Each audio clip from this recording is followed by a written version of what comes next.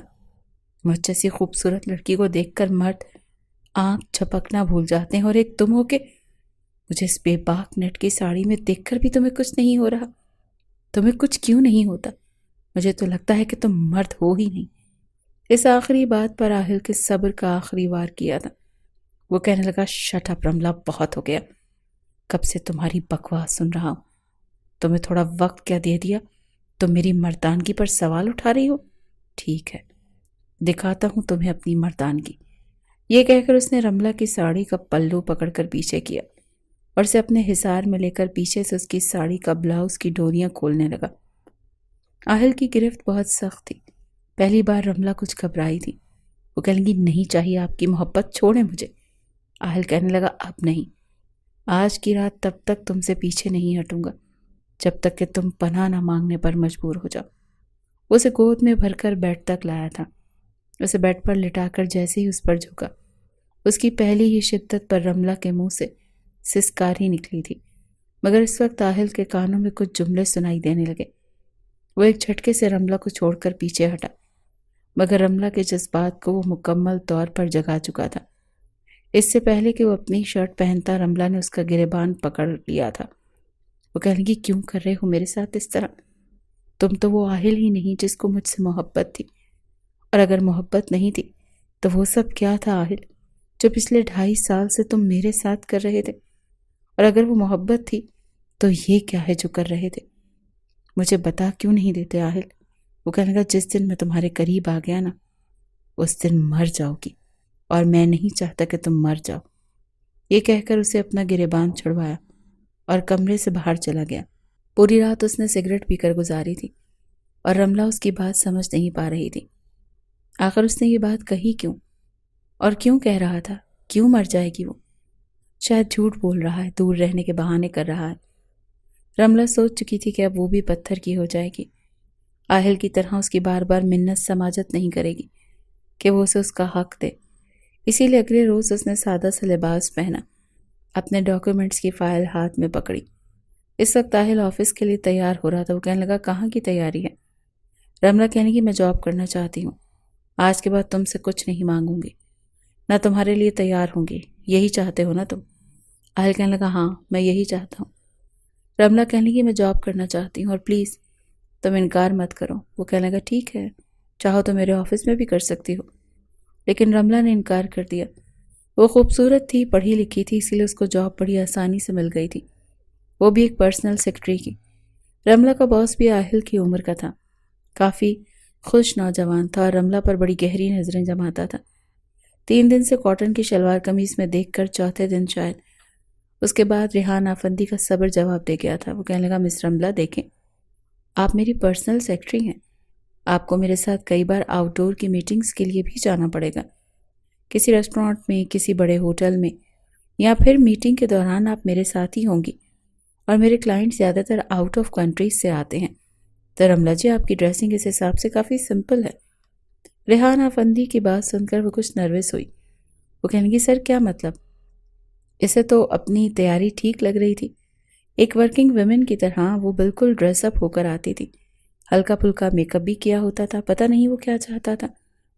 ریحان نے گہری سانس لی اور اپنی کرسی سے کھڑا ہو گیا، پھر اس کے پاس آ گیا، کہنے لگا، یہ جو سر پر دوپٹہ ہے نا، یہ میرے لیے بڑی مشکلات پیدا کر دے گا، سو اسے آپ آفس کے دوران مت پہنا کریں، اور دوسرا آپ کا یہ ڈھیلا ڈھالا سا لباس دیکھیں، آپ خود سمجھدار ہیں، میں ایسی بات کروں گا تو شاید آپ مجھے غلط سمجھیں، لیکن میں بھی کیا کروں، جاب کی ریکوائرمنٹ ہی کچھ ایسی ہے، دیکھیں آپ خود سمجھیں مس رملہ، کچھ ٹائٹ پہن کر آیا کریں۔ بڑے مخمور لہجے میں وہ رملہ کو سر سے پیر تک بڑی عجیب نظروں سے دیکھ رہا تھا۔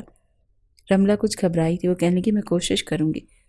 یہ کہہ کر وہ فوراً کمرے سے باہر چلی گئی، اور ریحان آفندی کے چہرے پر ایک خباثت بھری مسکراہٹ پھیلی تھی۔ رملہ کے ڈاکیومنٹس پر ابھی تک رملک کے نام کے ساتھ اس کے باپ کا نام ہی تھا، شاید ریحان اسے کنواری لڑکی سمجھ رہا تھا۔ رملہ جب اگلے روز آفس کے لیے تیار ہو رہی تھی تو اس نے اس بار چست قمیض پہنی تھی، بال بھی اپنے کھلے چھوڑے تھے، اس پر لپسٹک کا کلر بھی ڈارک تھا، وہ میک اپ کو آخری ٹچ دے رہی تھی جب آہل نہا کر باہر آ رہا تھا۔ وہ تولیے سے اپنے بال صاف کر رہا تھا۔ اس کی تیاری آج کچھ مختلف تھی۔ تولیہ اس نے بیڈ پر بے نیازی سے پھینکا۔ رملہ اسے دیکھ کر اپنا پرس اٹھا کر باہر جانے لگی۔ یہیں رکو رملہ، یہ آج کس قسم کے کپڑے پہنے ہیں تم نے؟ ویسے ہی جیسے کسی کی پرسنل سیکرٹری پہنتی ہے۔ میں اس وقت لیٹ ہو رہی ہوں، آپ کے سوالوں کا جواب نہیں دے سکتی، اور میرے خیال سے مجھے آپ کے سوالوں کا جواب دینا بھی نہیں چاہیے، کیونکہ آپ مجھے کسی سوال کا کوئی جواب نہیں دیتے۔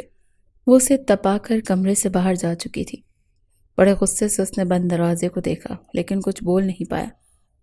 ایک دفعہ ایسا تھا کہ جس ریسٹورانٹ میں ریحان افندی رملہ کے ساتھ میٹنگ پر گیا تھا، میٹنگ ابھی آتی ہی گزری تھی کہ اسی ریسٹورانٹ میں آہل بھی میٹنگ کے لیے ہی اپنے کلائنٹس کے ساتھ آیا تھا۔ سامنے رملہ کو ریحان افندی کے برابر کرسی میں بیٹھا دیکھا، اور ٹیبل پر دھرے رملہ کے ہاتھ کے اوپر ریحان کا ہاتھ دیکھ کر اسے آگ تو لگ گئی تھی، لیکن سب کے سامنے تماشا نہیں بنا سکتا تھا۔ وہ بات تو اپنے کلائنٹ سے کر رہا تھا، لیکن نظریں اس کی ریحان کی بڑھتی ہوئی جسارتوں پر تھی۔ وہ بہانے سے رملہ کے کاندھے پر ہاتھ رکھتا، ساتھ ساتھ سامنے بیٹھے کلائنٹ سے بات کرتا۔ رملہ کچھ نروس تھی، بار بار اس کا ہاتھ پیچھے کرتی تھی، لیکن وہ باز نہیں آ رہا تھا۔ ریحان اچھے کریکٹر کا مالک نہیں تھا، آہل اسے اچھے طریقے سے جانتا تھا۔ اپنی مٹھیاں بھینچے پتہ نہیں وہ کیوں یہ سب کچھ برداشت کرنے پر مجبور تھا۔ اپنی بیوی کی اڑی ہوئی رنگت بھی دیکھ رہا تھا، جانتا تھا کہ وہ زبردستی بیٹھی ہوئی ہے، کسی مجبوری کے تحت۔ بہت جلد اس نے اپنی میٹنگ ختم کی تھی اور باہر نکل گیا۔ واپس آفس جانے کے بجائے سیدھا گھر آیا، پھر رملہ کو کال کی۔ کہاں ہو تم؟ نہ سلام نہ خیر خیریت، سیدھا آہل نے یہی سوال کیا تھا۔ میں آفس میں ہوں اور آج کچھ لیٹ ہو جاؤں گی۔ ویسے بھی آپ کا کھانا میرے بغیر ہی کھاتے ہیں، اسی لیے کھانا کھا لیجیے گا، میرا انتظار مت کیجیے گا، میں کھانا کھا کر آؤں گی۔ آہل کا جی چاہا کہ فون کے اندر سے ہی اس کا گلا دبا دے۔ رملہ 10 منٹ ہیں تمہارے پاس، ڈرائیور تمہارے اس ریسٹورانٹ کے باہر کھڑا ہے، گاڑی میں بیٹھو اور گھر پہنچ جاؤ۔ 10 منٹ کے اندر اگر تم گاڑی میں نہیں بیٹھی تو پھر یاد رکھنا جو کچھ میں تمہارے ساتھ کروں گا تم سوچ بھی نہیں سکتی۔ یہ سن کر رملہ گھبرائی تھی، چاروں طرف ریسٹورانٹ میں نظر دوڑائی۔ اسے آہل کہیں نظر نہیں آ رہا تھا، کیونکہ میٹنگ کے دوران بھی آہل کی ٹیبل رملہ کے بیک سائڈ پر تھی۔ رملہ اسے دیکھ نہیں پائی تھی۔ تمہیں سنائی دے رہا ہے رملہ؟ میں کیا کہہ رہا ہوں؟ سنائی دے رہا ہے تمہیں؟ ڈرائیور باہر کھڑا ہے۔ بڑا سخت لہجہ تھا اس کا۔ رملہ نے فون بند کر دیا۔ سر میں گھر جانا چاہتی ہوں، کچھ ایمرجنسی ہو گئی ہے۔ رملہ نے بہانہ بنایا۔ او یس مس رملہ، آپ جا سکتی ہیں۔ رملہ فوراً سے باہر نکلی۔ واقعی ڈرائیور اس ریسٹورانٹ کے باہر گاڑی میں بیٹھا ہوا تھا۔ وہ گاڑی کی پچھلی نشست پر بیٹھ گئی۔ 5 منٹ بعد ڈرائیور کو فون آیا تھا۔ جی صاحب جی، بیگم صاحبہ گاڑی میں بیٹھ گئی ہیں، میں بس گھر آ رہا ہوں۔ اسے سمجھ نہیں آ رہی تھی کہ آہل نے اسے اس ریسٹورانٹ میں کب دیکھا۔ کیا اس نے اس کے پیچھے کوئی جاسوس چھوڑ رکھے ہیں؟ اور اگر ایسا ہے تو کیوں ہے؟ گاڑی 20 منٹ کے اندر اندر اس کے بنگلے کے اندر کھڑی تھی۔ وہ گاڑی سے باہر نکلی، سامنے فرحانہ بیگم کو سلام کیا اور ان کے پاس آ کر بیٹھ گئی۔ ان سے خیریت پوچھنے لگی، کھانے کا پوچھنے لگی۔ وہ کہنے لگی میں نے تو کھا لیا، لیکن آہل شاید تمہارا انتظار کر رہا تھا، ابھی تک اس نے کھانا نہیں کھایا۔ وہ کہنے لگی میں نے تو کہہ دیا تھا کہ میں کھانا کھا کر آؤں گی، اور آج سے پہلے کبھی انہوں نے میرے ساتھ کھانا نہیں کھایا۔ شاید انہیں بھوک نہیں ہوگی، ہو سکتا ہے کھا کر آئے ہوں۔ فرحانہ کہنے لگی میں آرام کرنے اپنے کمرے میں جا رہی ہوں، تم آہل سے پوچھ لو، اگر اسے بھوک لگی ہے تو کھانا دے دینا۔ وہ کہنے لگی جی ٹھیک ہے۔ فرحانہ بیگم اپنے کمرے میں چلی گئی۔ رملہ جیسے ہی کمرے میں آئی، آہل کمرے کے چکر کاٹ رہا تھا۔ اسے دیکھ کر کہنے لگا کل سے نوکری پر نہیں جاؤ گی تم، جاب چھوڑ دو، لیٹر بھیج دینا، وہ بھی ڈرائیور کے ہاتھ۔ بڑا حاکمانہ انداز تھا۔ اس نے پرس ایک طرف رکھا، بنا جواب دیے الماری سے اپنا آرام دہ لباس نکالا۔ آپ کھانا کھائیں گے؟ گرم کر دوں؟ آہل کو اس نے بے تکا سا جواب دیا۔ میں تم سے کچھ اور کہہ رہا ہوں، تمہیں سنائی نہیں دے رہا؟ رملہ کہنے لگی میں آپ سے پوچھ رہی ہوں آپ کھانا کھائیں گے یا نہیں؟ وہ کہنے لگا بھاڑ میں گیا کھانا، جو میں کہہ رہا ہوں نا اس پر عمل کرو۔ وہ بے تحاشا غصے میں تھا۔ ایش ٹرے پورا سگریٹ سے بھرا ہوا تھا۔ وہ کہنے لگی میں یہ نوکری نہیں چھوڑ سکتی، بڑی مشکل سے مجھے ملی ہے۔ ویسے بھی آپ اپنی ڈگر پر چلنا چاہتے ہیں تو مجھے بھی میری ڈگر پر چلنے دیں۔ یہ سن کر آہل آپے سے باہر ہوا تھا۔ اچھا تو یہ ہے تمہاری ڈگر، مردوں کے ساتھ چپک کر بیٹھنا؟ اس کے ہاتھ میں ہاتھ دینا یہ ڈیوٹی ہے تمہاری؟ رملہ تم شاید بھول رہی ہو کہ تم میری بیوی ہو۔ آہل کے جواب پر وہ طنزیہ مسکرائی۔ اچھا، واقعی میں آپ کی بیوی ہوں؟ مجھے تو ان 3 ماہ میں کبھی ایسا محسوس نہیں ہوا کہ میں آپ کی بیوی ہوں۔ مجھے لگتا ہے میں ایک کمرے میں کسی اجنبی کے ساتھ رہتی ہوں۔ میں تمہاری کوئی بھی فضول بات سننا نہیں چاہتا۔ میں نے کہہ دیا نا کہ تم کام نہیں کرو گی، جاب نہیں کرو گی تو بس نہیں کرو گی۔ وہ کہنے لگی، آہل میں تنگ آ چکی ہوں۔ ایک طرف آپ مجھے بیوی کہتے ہیں، دوسری طرف آپ بیوی کا حق دینے کے لیے تیار نہیں۔ ایسا کریں مجھے طلاق دے دیں۔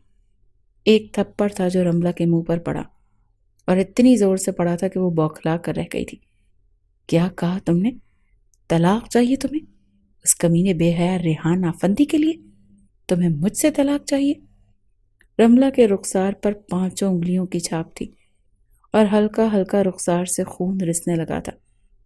آہل کو خود بھی اندازہ نہیں ہوا تھا کہ اس نے کتنی زور کا تھپڑ اس کے منہ پر مارا ہے، لیکن اس کے رخسار پر بہتا خون دیکھ کر وہ خود حیران ہوا تھا۔ پھر اپنی مٹھیاں بھینچی۔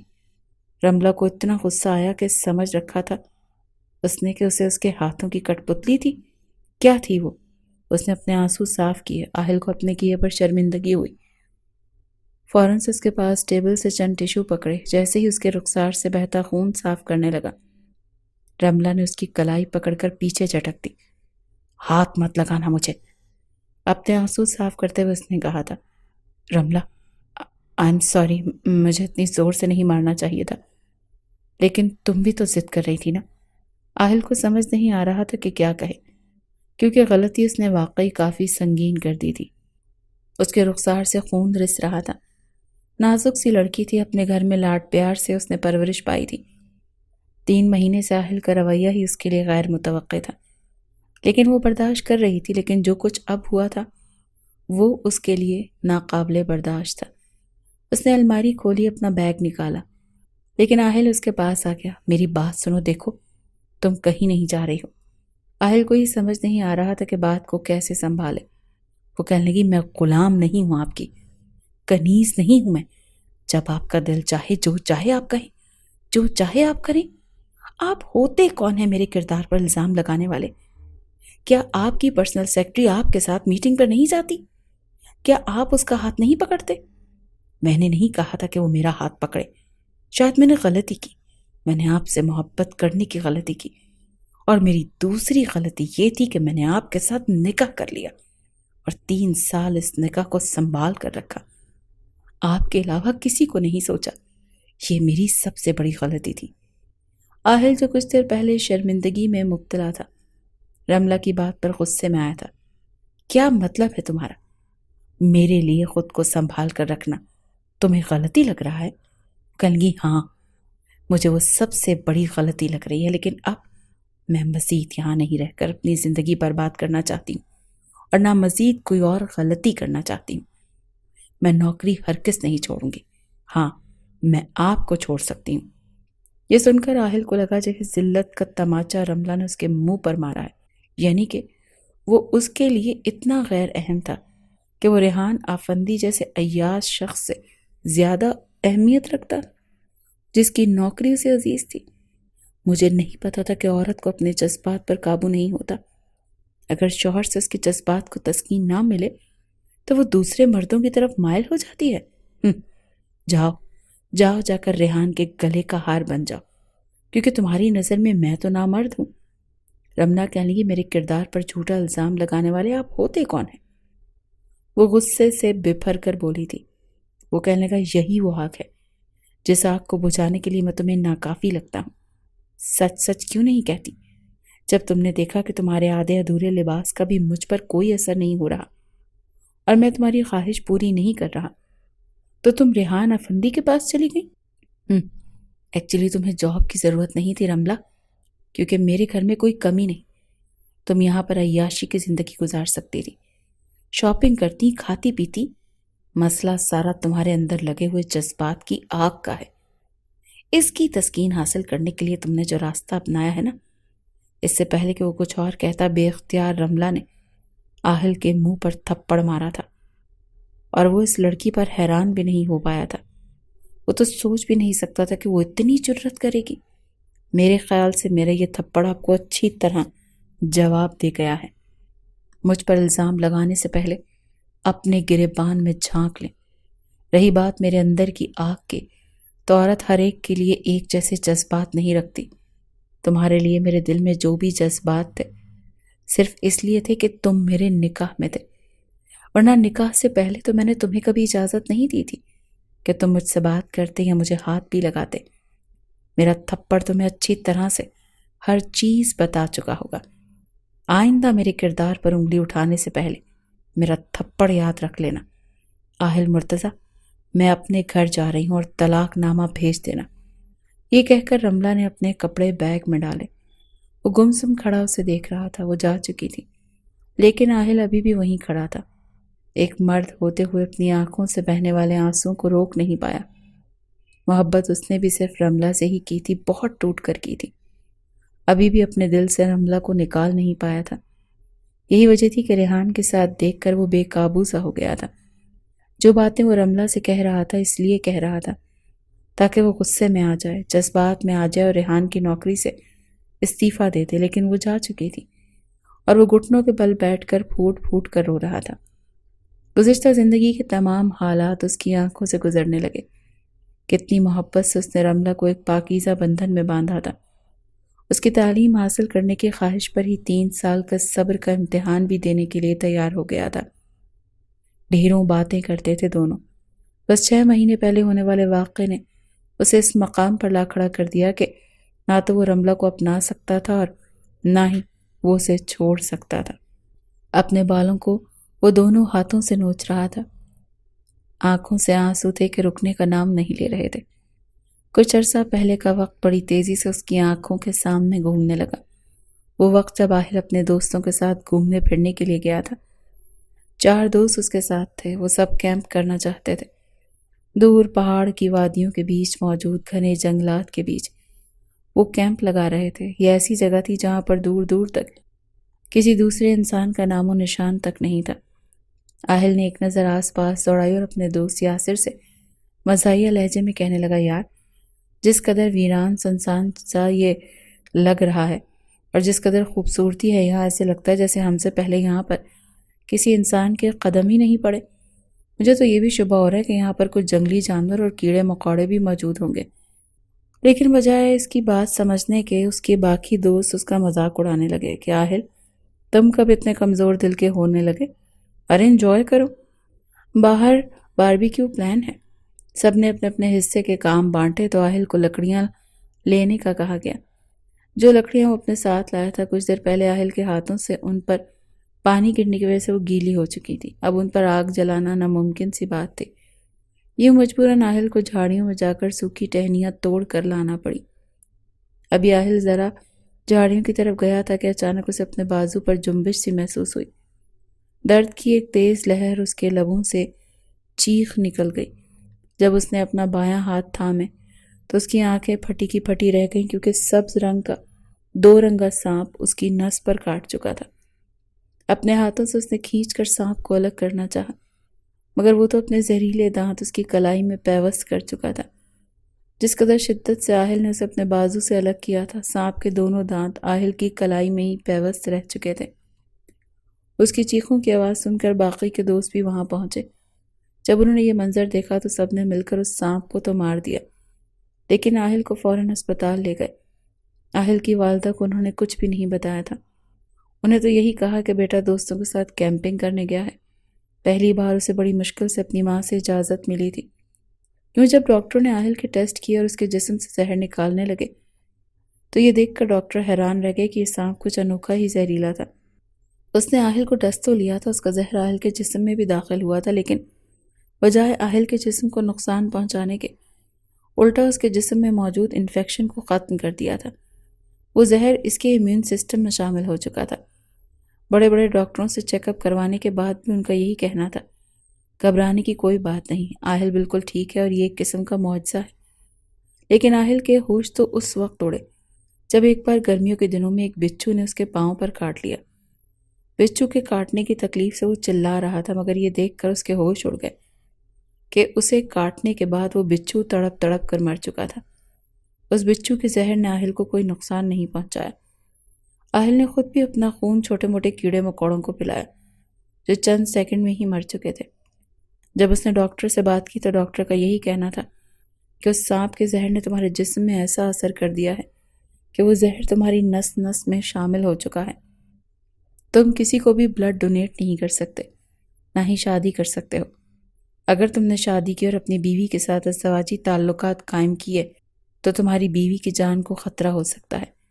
یہ انکشاف شادی سے کچھ ماہ پہلے ہوا تھا، جس وجہ سے وہ چاہ کر بھی اپنی بیوی کے قریب نہیں جا پا رہا تھا، خود کو رملہ سے دور رکھ رہا تھا۔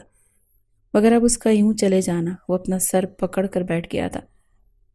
اپنا علاج تو وہ پچھلے 6 مہینوں سے کروا رہا تھا۔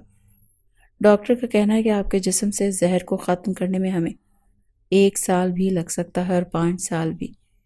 ہم دھیرے دھیرے آپ کے جسم سے ان خلیات کو الگ کریں گے جو آپ کے جسم میں زہر کو روک کر رکھے ہوئے ہیں۔ اس کے بعد ہی آپ اپنی بیوی کے ساتھ رشتے کو آگے بڑھا سکتے ہیں۔ وہ بھی یوں ہی بیٹھا تھا جب دروازے پر دستک ہوئی۔ فرحانہ بیگم نے دروازہ کھول دیا۔ پہلی بار اپنے بیٹے کو یوں فرش پر بیٹھ کر گھٹ گھٹ کر روتے دیکھ کر ان کی آنکھوں میں آنسو آ چکے تھے۔ گھبرا کر کہنے لگی، یا اللہ، سب خیر تو ہے؟ میرے بچے، کیا ہوا ہے تمہیں؟ آہل، تم ایسے رو کیوں رہے ہو؟ کہاں ہے رملہ؟ رملہ بیٹی، کدھر ہو تم؟ وہ ہڑبڑا کر ادھر سے ادھر جھکی تھی، لیکن آہل اس قدر ٹوٹا ہوا تھا کہ اپنی ماں کے سینے سے لگ کر پھوٹ پھوٹ کر رونے لگا۔ وہ جو رو رہا تھا جیسے کوئی بچہ اپنی ماں سے لپٹ کر روتا ہے۔ خیر، روتے روتے اس کی ہچکیاں بن چکی تھیں اور فرحانہ بیگم اپنے جوان بیٹے کو دیکھ کر کہنے لگی، بیٹا چپ کر جاؤ، میرا دل ڈوب رہا ہے، میرا سانس رک جائے گا۔ ہوا کیا ہے تمہیں؟ بتاؤ نا، رملہ کہاں گئی ہے؟ چہرے سے آنسو صاف کر کے اس نے اپنی ماں کو بتایا کہ کچھ روز کے لیے وہ اپنے مائکے گئی ہے، فکر مت کیجیے، واپس آ جائے گی۔ بیٹا چپ کر جاؤ، مت رو۔ اپنی ماں کے بار بار پوچھنے پر بھی وہ سچائی نہیں بتا پایا تھا، بس اپنے مرحوم باپ کی یاد آنے پر رونے کا بہانہ بنا چکا تھا۔ دل کا غبار وہ آنسوؤں کے راستے نکال چکا تھا۔ پھر رملہ اپنے ماں باپ کے گھر تو آ چکی تھی، لیکن جیسے ہی اس نے گھر میں قدم رکھا تو سامنے رملہ کا باپ کھانس رہا تھا، بار بار سینے پر ہاتھ رکھ کر مسل رہا تھا، اور اس کی چھوٹی بہن آگے بڑھ کر انہیں پانی دے رہی تھی۔ ماں بھی پریشانی سے ہاتھ میں تسبیح لیے کھڑی تھی۔ اس نے اپنا بیگ وہیں پر رکھا اور فوراً بھاگ کر اپنے والد کے پاس پہنچی۔ کیا ہوا بابا؟ آپ ٹھیک تو ہیں؟ کیا ہوا آپ کی طبیعت کو؟ رملہ کے والد کو دمے کی بیماری تھی۔ 2 قدم چلتے تو سانس اکھڑنے لگتا۔ کہنے لگے، ارے بیٹی، آ گئی تو؟ میں تو بس ادھر ساتھ والی گلی میں سبزی لینے گیا تھا، مگر محلے کے شرارتی بچوں نے گلی میں کتا چھوڑ دیا۔ اس نے آ کر ایک دم سے میری قمیض کھینچنا شروع کر دی۔ خود کو اس سے چھڑوانے میں ایک دم سے سانس اکھڑنے لگا۔ تم ٹھیک تو ہو نا؟ کیا آہل بیٹا نہیں آیا؟ اور یہ بیگ، کیا تم زیادہ دنوں کے لیے رہنے آئی ہو؟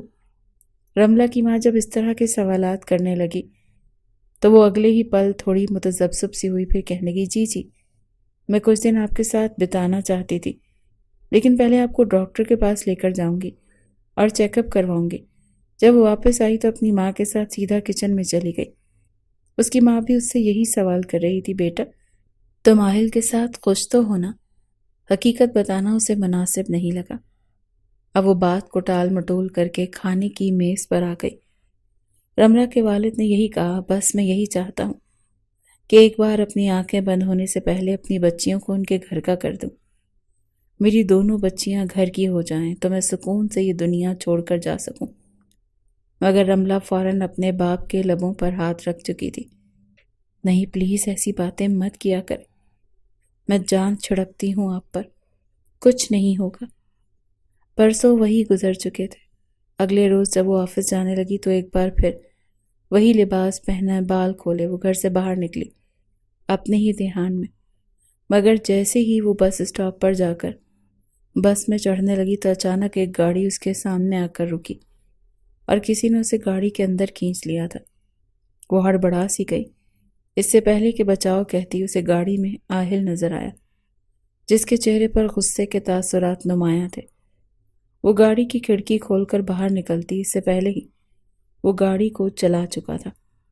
چھوڑو مجھے، کیا سمجھ رکھا ہے آپ نے؟ اب کیا غنڈہ گردی بھی شروع کر دی آپ نے؟ چھوڑے مجھے، کوئی حق نہیں رکھتے آپ مجھ پر، اور ویسے بھی میں اب آپ کو اپنا شوہر نہیں مانتی۔ وہ ایک ہی سانس میں سب کچھ بولتی چلی جا رہی تھی، مگر آہل نہیں بدلا تھا۔ وہ پلٹ کر اس کے جبڑے کو دبوچ کر کہنے لگا، زبان بند کرو اپنی، خبردار خبردار، مزید بک بک کی تو تمہاری ساری اکڑ نکال دوں گا۔ کس کی اجازت سے تم نے گھر چھوڑا؟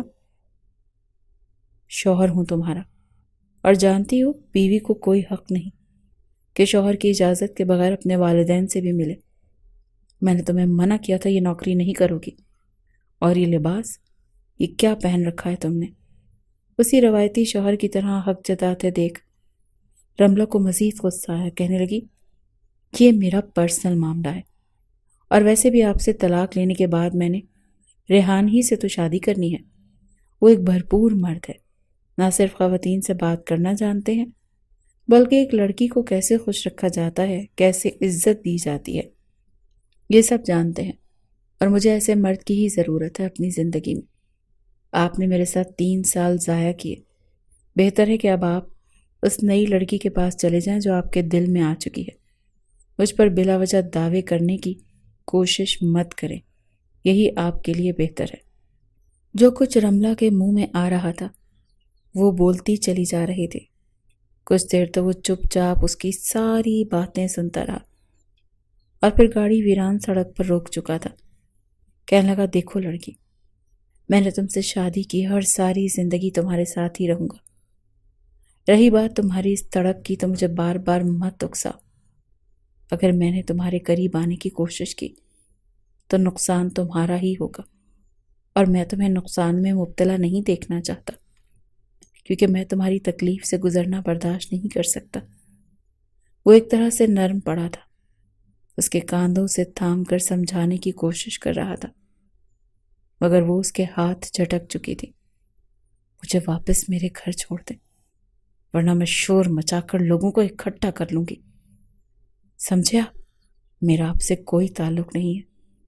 اس لڑکی کے یوں ہٹ درمی کو دیکھ کر آہل کو ہتھیار ڈالنے پڑے تھے۔ کہنے لگا، ٹھیک ہے رملہ، تمہیں اگر لگتا ہے کہ میرے علاوہ تمہیں کہیں پر وہ سب کچھ مل سکتا ہے جو میرے پاس نہیں ہے تو میں تمہیں چھوڑ دیتا ہوں، مگر یاد رکھنا، جس قدر محبت میں نے تم سے کی ہے نا، کوئی تم سے کر نہیں پائے گا۔ اسے مزید کچھ کہتا وہ گاڑی کھول کر باہر جا چکی تھی۔ وہاں سے جانے والے رکشے میں بیٹھ کر وہ آفس کے لیے روانہ ہو گئی۔ آہل کتنی ہی دیر وہاں پر بیٹھ کر اپنی کن پٹی مسلتا رہا۔ آفس پہنچ کر بڑی مشکل سے رملہ نے اپنے چہرے کے تاثرات بہتر کیے تھے۔ فوراً فرحان نے اسے اپنے آفس میں بلا لیا تھا۔ سر سے لے کر پیر تک اسے دیکھنے کے بعد اس کے اندر کے جذبات بھڑکنے لگے۔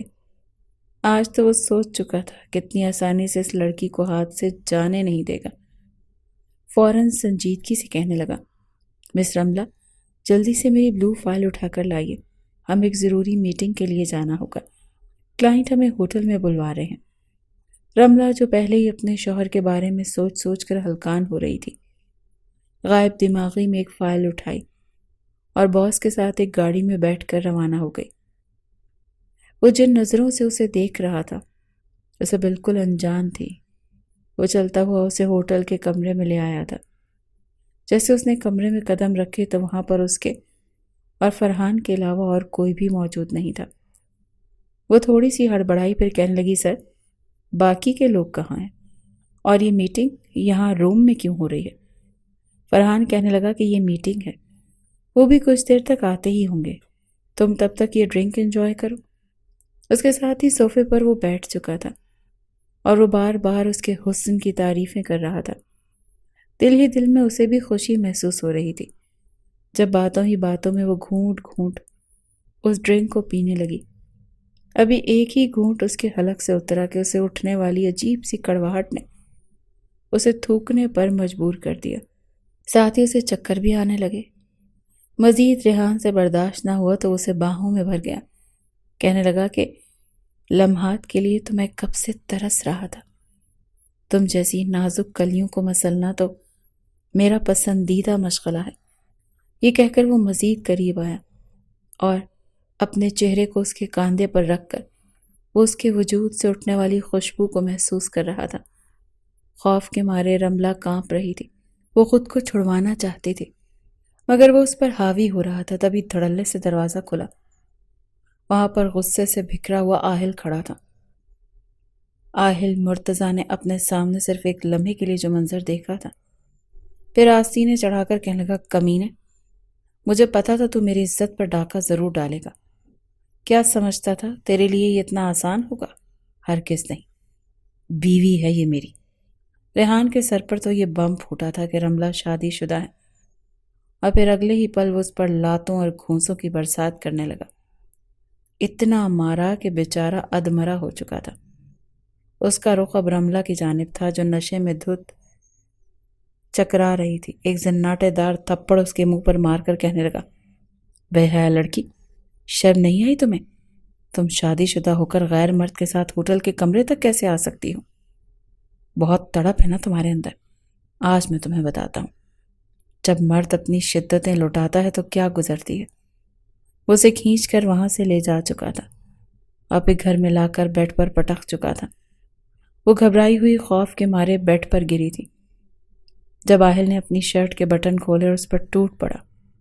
وہ جانتا تھا کہ اس کے چھونے سے یہ لڑکی مر بھی سکتی ہے، مگر غصے اور نفرت میں وہ ہر ایک چیز کو بھول چکا تھا۔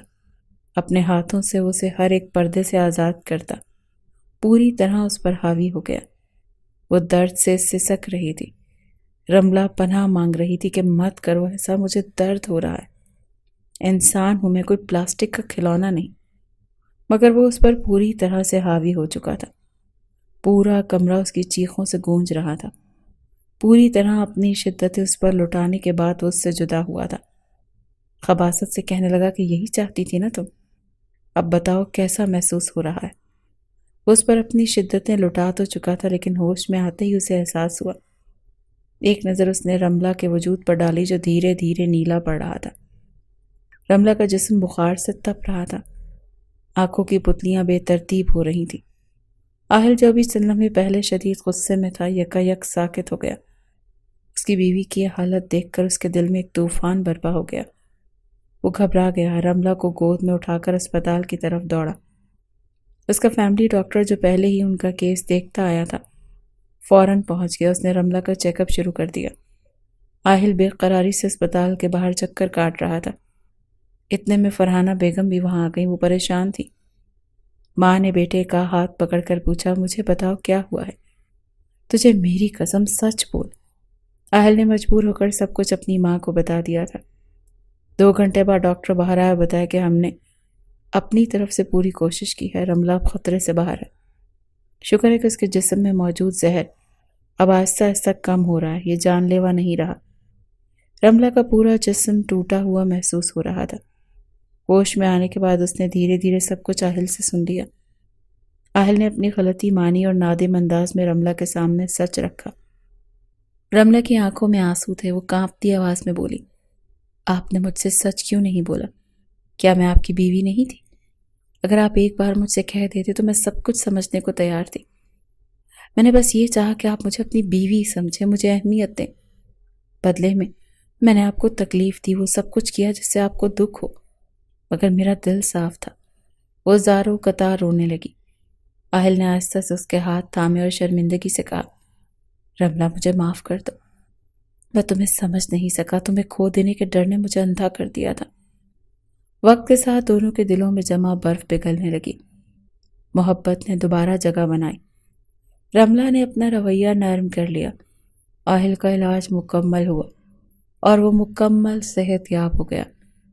چند ماہ بعد آہل نے ایک خوبصورت سرپرائز پلان کیا۔ وہ رملہ کو ایک خوبصورت مقام پر ہنی مون پر لے گیا۔ وہاں محبت سے بھرپور ماحول میں دونوں نے ایک نئے سفر کا آغاز کیا۔ یہی وہ لمحہ تھا جہاں اس کی زندگی کی ہر رات، ہر دن ایک نئے رنگ میں رنگنے لگی تھی۔ ان کے بیچ اب صرف جسمانی نہیں بلکہ روحانی تعلق تھا، محبت، اعتماد اور قربت کا۔ دھیرے دھیرے حقیقت کو جان کر رملہ نے اپنا بھرپور رویہ آہل کے ساتھ ٹھیک کیا تھا۔ مزید کچھ ماہ تک علاج جاری رہا اور پھر ڈاکٹر نے اسے بتایا کہ وہ اب اس بیماری سے آزاد ہو چکا ہے۔ وہ دن اس کی زندگی کا بے حد خوشگوار دن تھا۔ اس نے ہنی مون پلان کیا تھا اور پھر اپنی خوبصورت سی بیوی رملہ آہل مرتضیٰ کو لے کر ہنی مون ٹرپ پر نکل گیا۔ وہ خوبصورت جالی دار نائٹی جو کبھی اس نے خود پہنی تھی، اس سے بھی زیادہ بے باک نائٹی آہل نے رملہ کو گفٹ کی تھی۔ وہ جب جالی دار نائٹی میں اس کے سامنے آ کر بے باک اداؤں سے مسکرائی تو مزید آہل سے انتظار نہ ہوا۔ اگلے ہی پل وہ اسے اپنی باہوں میں بھر کر اپنی شدتیں اس پر لٹانے لگا۔ دونوں کی سسکیاں کمرے میں گونج رہی تھیں۔ دونوں ہی ایک دوسرے میں کھو چکے تھے اور شاید اب ان کی زندگی کی ہر رات یوں ہی حسین بننے والی تھی۔